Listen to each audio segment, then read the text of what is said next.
नमस्कार साथियों, आपके अपने परिवार लर्निंग वी ट्रिपल ए में आपका स्वागत करता हूं। मैं अरुण कुमार।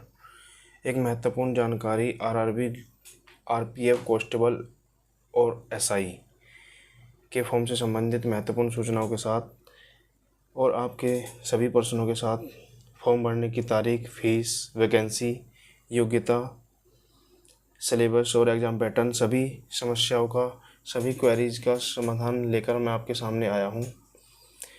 जैसा कि आप सभी को पता है कि आज 14 तारीख को रेलवे ने अपना नोटिफिकेशन जारी कर दिया है, जिसके अकॉर्डिंग सबसे पहले हम फॉर्म की तारीख जानेंगे। जैसा कि आप सभी को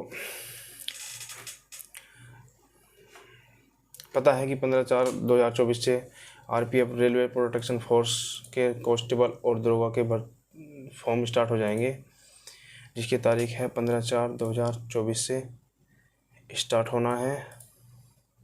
लास्ट डेट अप्लाई करने की आपकी 14/5/2024 है, यानी पूरा एक महीना दिया गया है फॉर्म भरने के लिए।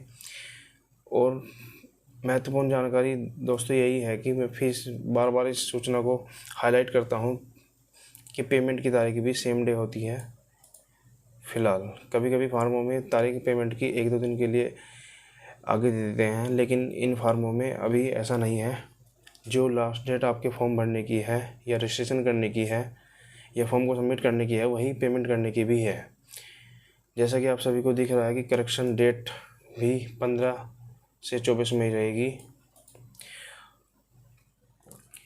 साथियों, जिस कैंडिडेट ने अपना टेक्नीशियन का फॉर्म या लोको पायलट का फॉर्म इससे पूर्व भरा है, उसी रजिस्ट्रेशन के बेस पर अपना ये आगे बढ़ सकते हैं। इसके लिए किसी नई रजिस्ट्रेशन की ज़रूरत नहीं होती। अपना लॉगिन पासवर्ड के थ्रू अप्लाई ऑनलाइन में आरपीएफ कांस्टेबल और एसआई की भर्ती का फॉर्म भर सकता है। इसके लिए नया रजिस्ट्रेशन नहीं होगा। और कोई कैंडिडेट इसके लिए नया रजिस्ट्रेशन करता है तो वो ऑलरेडी एग्जिट बता देगा आपको, आपके मोबाइल नंबर और मेल आईडी के थ्रू।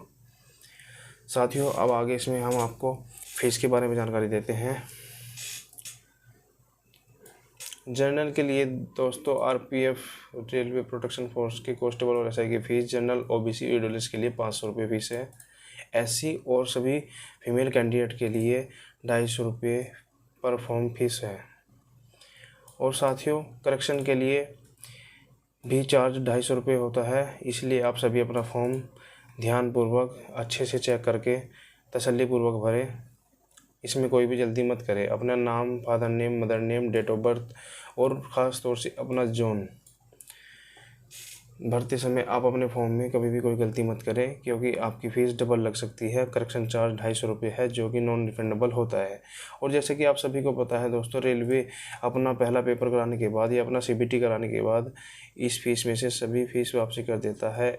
जैसा कि एससी और फीमेल की 250 रुपये फ़ीस, वो तो 100% वापसी आती है, 250 की 250। जबकि ओबीसी, ईडब्ल्यूएस और जनरल के 400 रुपये वापसी आते हैं, जैसा कि पूर्व में होता आया है, ऐसा ही सेम। और साथियों, किसी भी जनसेवा केंद्र या कैफ़े पे आप फॉर्म भरवाने जाते हैं तो अपनी बैंक डिटेल अवश्य लेके जाए, क्योंकि फॉर्म में एक कॉलम बैंक डिटेल से संबंधित भी है, जिसमें आपकी फ़ीस रिफ़ंड आएगी। इसी क्रम में हम आपको आगे वैकेंसी की डिटेल बताते हैं।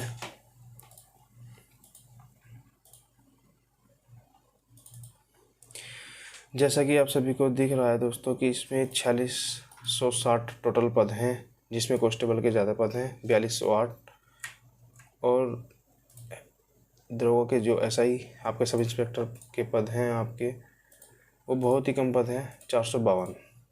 और इसमें भी आपके SC, OBC, ST, EWS, general में आगे डिवाइडेशन हो जाएगा, जिसकी मैं संपूर्ण जानकारी आपको इसी वीडियो में दूंगा। आप बने रहे साथ में दोस्तों। और कांस्टेबल की भर्ती आपकी जो है इसमें 4208 है टोटल वैकेंसी आपकी ओवरऑल 4660 है। मैं आपको कास्ट वाइज भी वैकेंसी की डिटेल देता हूं। जैसे आपको पता है कांस्टेबल की भर्ती है, कांस्टेबल के जो पद है टोटल 4208 पद है। 4208 पद में आप जैसा कि देखेंगे, जनरल के लिए 1450 पद हैं, एससी के लिए 536 पद हैं और एसटी के लिए 268 पद हैं, ओबीसी के लिए 966, EWS के लिए 357। लड़कियों के लिए अलग से वैकेंसी जो इसमें आपकी है 256 जनरल के लिए, 95 SC के लिए, 47 आपकी ST के लिए, 170 आपकी OBC के लिए, EWS के लिए 63। टोटल 631 पद 4208 में से लड़कियों के लिए हैं। और 420 जिसका 10% होता है आपका एक्स सर्विसमैन, जिन्हें हम आर्मी मैन भी बोलते हैं, उनके लिए 420 पद रिजर्व में हैं। इसी क्रम में SI की भर्ती की डिटेल हम देख लेते हैं। SI में जैसे आप देखेंगे कि 157 पद आपके जनरल के हैं, SC के आपके 57 पद हैं, ST के 28 हैं, OBC के 104, EWS के 38। 452 में से टोटल आपके 384 मेल कैंडिडेट्स के लिए हैं। लड़कियों के लिए, फीमेल के लिए 28 पद जनरल के लिए हैं, 10 पद SC के लिए हैं, 5 पद ST के लिए हैं, 18 पद OBC के लिए हैं, EWS के लिए आपके 7 पद हैं। टोटल 68 पद हैं। 452 का 10% यानी 45 वैकेंसी आपकी एक्स सर्विसमैन के लिए रिजर्व है। इसी क्रम में दोस्तों एज के बारे में डिस्कशन करते हैं। जैसा कि आप सभी को नोटिफिकेशन में दिया गया है, इस बार कोरोना वायरस के पेंडेमिक के कारण 3 साल की एक्स्ट्रा छूट दी गई है, जिसके कारण अब जो कांस्टेबल की एज हो गई है वो 18 से 28 जनरल कैंडिडेट के लिए, जनरल EWS कैंडिडेट के लिए हो गई है। पहले नॉर्मल केसेस में दोस्तों 18 से 25 वर्ष थी, जो कि 3 साल एक्स्ट्रा छूट के साथ 18 से 28 हो गई है। सब इंस्पेक्टर के लिए 20 से 25 थी, जो कि 3 साल की छूट के साथ 20 से 28 वर्ष हो गई है। एज क्राइटेरिया में आपको बता दें दोस्तों कि OBC और SC के लिए छूट, SC के लिए 5 साल की छूट है। ये आपको मैं दिखा देता हूँ, यहाँ पे देखिए 5 साल की छूट है OBC के लिए, चाहे कांस्टेबल की भर्ती हो या दरोगा की भर्ती हो, दोनों के लिए SC के कैंडिडेट के लिए 5 साल की छूट है। इसका मतलब हुआ कि कैंडिडेट 28 + 5 33 साल की एज का कैंडिडेट SC भी अपना फॉर्म भर सकता है। OBC में 3 साल की छूट है, यानी 31 साल की उम्र का OBC कैंडिडेट अपना फॉर्म भर सकता है कांस्टेबल का। और सेम ऐसे ही दरोगा का भी 31 साल + 33 साल SC OBC कैंडिडेट अपना फॉर्म भर सकते हैं, जिसके लिए एक मैक्सिमम एज के लिए आपको ये दिया गया है, जैसा कि आप देख सकते हो सबसे लास्ट में। देखिए जनरल और EWS के लिए मैक्सिमम जो एज डेट ऑफ बर्थ है 2/7/1996 है।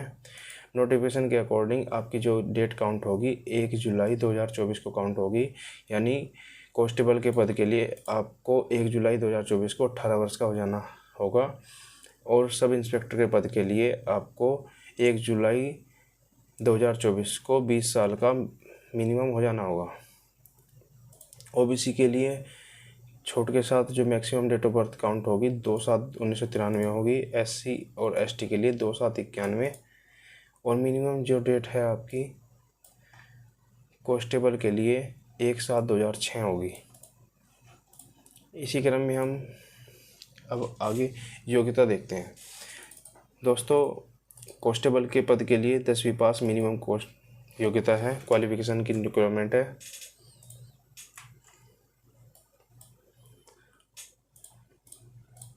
देखिए 10th पास कैंडिडेट जो 10वीं पास कर चुका है इंडिया के किसी भी बोर्ड से, किसी भी स्टेट के बोर्ड से, या CBSE या UP बोर्ड से, XYZ किसी भी बोर्ड से 10वीं पास कैंडिडेट अपना कांस्टेबल का फॉर्म भर सकता है। इसी प्रकार ग्रेजुएशन पास किया हुआ कैंडिडेट अपना RPF SI का फॉर्म भर सकता है। वैकेंसी डिटेल मैं आपको बता चुका हूँ, फीस की डिटेल आपको बता चुका हूँ, डेट से संबंधित डिटेल आपको मैं बता चुका हूँ, और अब मैं आपको बताता हूँ फिजिकल से संबंधित कांस्टेबल के लिए। सबसे पहले मैं आपको कांस्टेबल से संबंधित बताता हूँ फिजिकल में क्या होगा। हाइट मेल के लिए, मेल कैंडिडेट के जनरल OBC कैंडिडेट के लिए जो हाइट होगी 165 वर्ष होगी, 165 सेंटीमीटर होगी, सॉरी।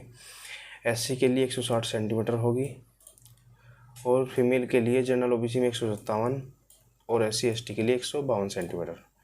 दौड़ से संबंधित 1600 मीटर दौड़ जो है मेल कैंडिडेट के लिए, इसमें किसी को कोई छूट नहीं मिलती, चाहे OBC हो, जनरल हो, SC हो, सबके लिए मेल कैंडिडेट के लिए 5 मिनट 45 सेकंड 1600 मीटर दौड़ है लड़कों के लिए। लड़कियों के लिए 800 मीटर दौड़ है, उसका समय है 30 मिनट 3 मिनट 40 सेकंड। लड़कों के लिए जो दौड़ है वो 1600 मीटर है, लड़कियों के लिए 800 मीटर है। लड़कियों के लिए टाइमिंग होगी 3 मिनट 40 सेकंड 800 मीटर के लिए। लॉन्ग जंप में भी कोई डिस्काउंट नहीं होता, कोई भी छूट नहीं होती, रिलैक्सेशन नहीं होता। जनरल OBC के लिए, SC के लिए सेम होता है 14 फुट। 14 फुट लॉन्ग जंप होता है मेल कैंडिडेट के लिए, फीमेल के लिए 9 फुट का लॉन्ग जंप होता है। ऐसे ही हाई जंप जो है मेल कैंडिडेट के लिए ऊंची कूद जिसे बोलते हैं हम 4 फुट है, फीमेल के लिए 3 फुट है, 3 फुट ऊंची कूद।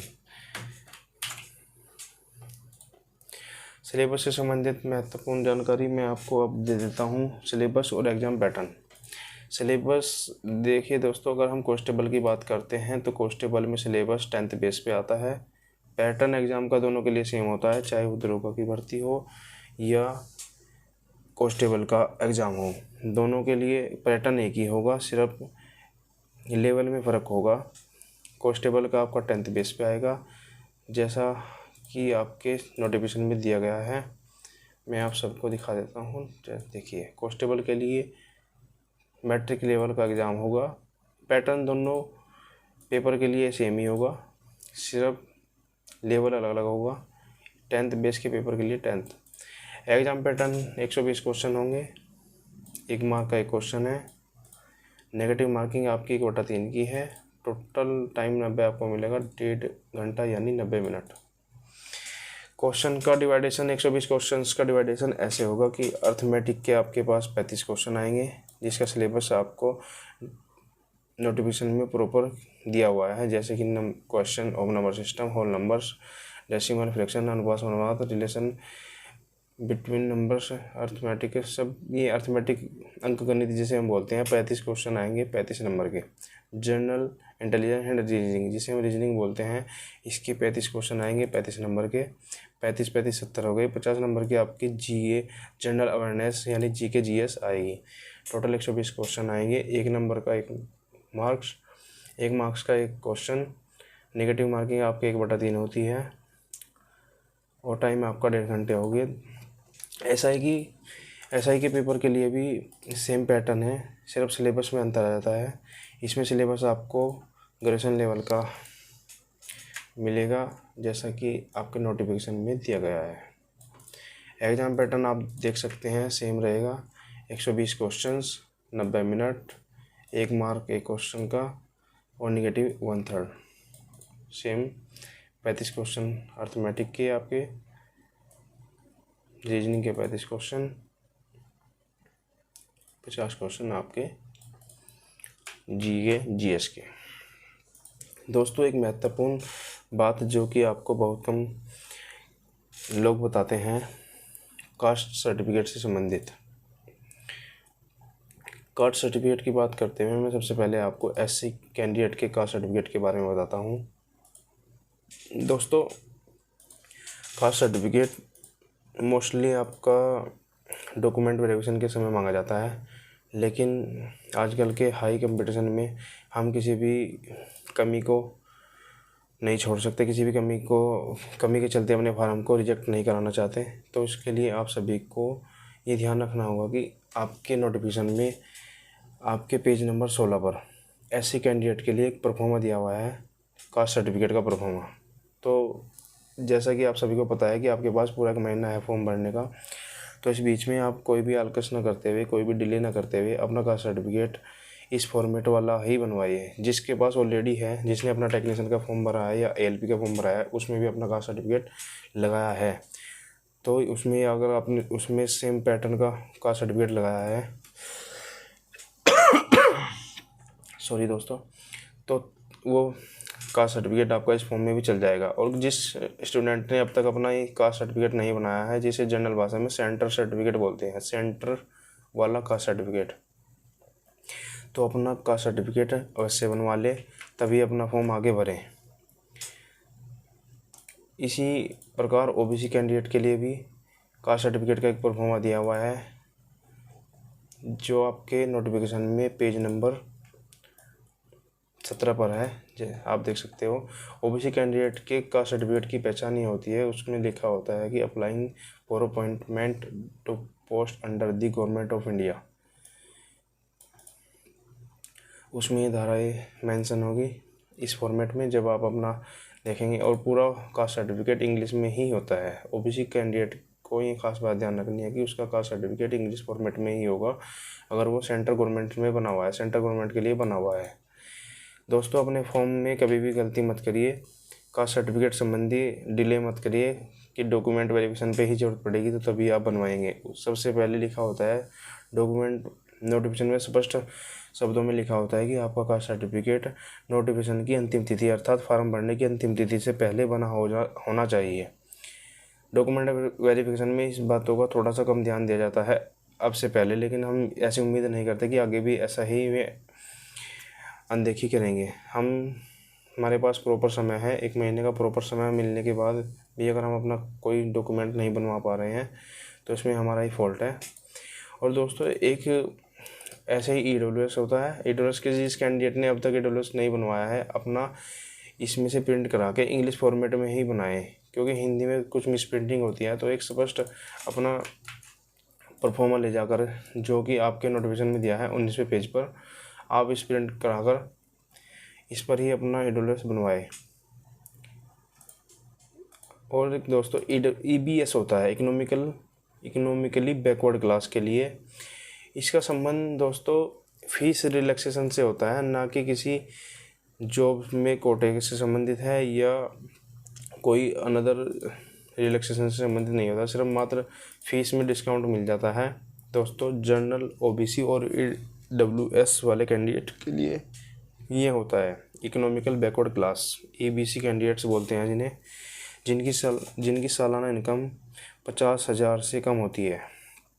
देखिए दोस्तों, जैसा कि इसमें मेंशन किया गया है, जिस कैंडिडेट की या ग्रामीण इलाके में या शहरी इलाके में जिस भी कैंडिडेट के फादर की इनकम, जिसका आय प्रमाण पत्र बना होगा, अगर उसकी इनकम 50,000 रुपये से कम है, जनरल, ओबीसी, ईडब्ल्यूएस कैंडिडेट, तो उसकी फ़ीस 500 न लग करके दोस्तों मात्र 250 रुपये लगेगी और उसकी रिफ़ंड भी 250 रुपये ही होगी। OBC, UR, unreserved and EWS candidate की फ़ीस इस सर्टिफिकेट बनने के बाद, अगर आपके पास कोई भी इनकम सर्टिफिकेट है जो कि 50,000 से कम है, और इनकम सर्टिफिकेट की वैलिडिटी दोस्तों 3 साल होती है। कोई भी अगर आपका पूर्व में बना हुआ है इनकम सर्टिफिकेट, तो देख लें कि उसकी डेट निकल ना गई हो, या फिर आप उसे भी नया बनवा लें, जिससे आपकी फ़ीस में 50% की छूट मिल सके आप सभी को। दोस्तों, सभी जितनी भी जानकारी हैं सब आपको नोटिफिकेशन के अकॉर्डिंग ही दी गई है। मैंने अपनी तरफ से कोई भी एक्स्ट्रा आपको जानकारी नहीं दी है, ना ही गलत देने की कोशिश की है। एक महत्वपूर्ण जानकारी और है दोस्तों, जैसे कि आपको पता है ये कंप्यूटर बेस्ड एग्ज़ाम होता है। कंप्यूटर बेस्ड एग्ज़ाम में आपको हिंदी इंग्लिश से अलग आपको 13 रीजनल इंडियन लैंग्वेजेज है, जिसमें मराठी, उड़िया, पंजाबी, मणिपुरी, मलयालम, कोंकणी, कन्नड़, गुजराती, बंगाली आदि सब में एग्ज़ाम देखने को मिलेगा। जैसा कि हम नॉर्थ इंडिया के कैंडिडेट्स हैं, अक्सर हम तो हिंदी या इंग्लिश ही सिलेक्ट करते हैं। और ये हमारे जो आरआरबीज हैं जिनमें हमारी वैकेंसी निकली हुई है, अहमदाबाद, अजमेर, इन सब की डिटेल भी आपके नोटिफिकेशन में प्रॉपर दी हुई है। लर्निंग के ट्रिपल ए में आने के लिए धन्यवाद।